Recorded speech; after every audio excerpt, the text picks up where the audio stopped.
Live in રિલેશનશિપમાં વધુ એક ચોંકાવનારો ને કરુણ અંજામ સામે આવ્યો છે। અંકલેશ્વરના નવા બોરભાઠા વિસ્તારમાં છેલ્લા 4 મહિનાથી લિવ ઇનમાં રહેતી એક યુગલ વચ્ચે મોબાઈલ વાપરવા જેવી નજીવી બાબતે થયેલો ઝઘડો લોહિયાળ સાબિત થયો।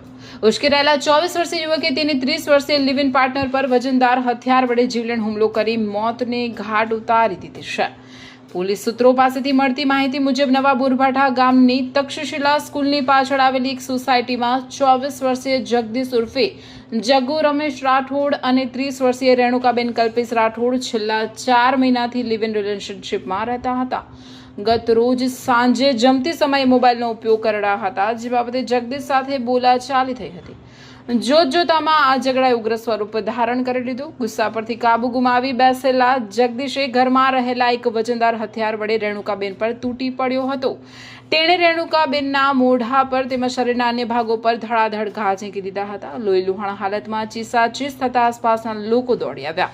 ગંભીર રીતે ઘવાયેલી રેણુકાબેનને તાત્કાલિક સારવાર અર્થે ગડખોલ પીએચસી સેન્ટર ખાતે ખસેડવામાં આવ્યા। જો કે તેમની તબિયત વધુ લથડતા વધુ સારવાર અર્થે સુરત સિવિલ હોસ્પિટલ રિફર કરવામાં આવ્યા, જ્યાં આજે સવારે 7 વાગે સારવાર દરમિયાન તેમણે આખરી શ્વાસ લીધા।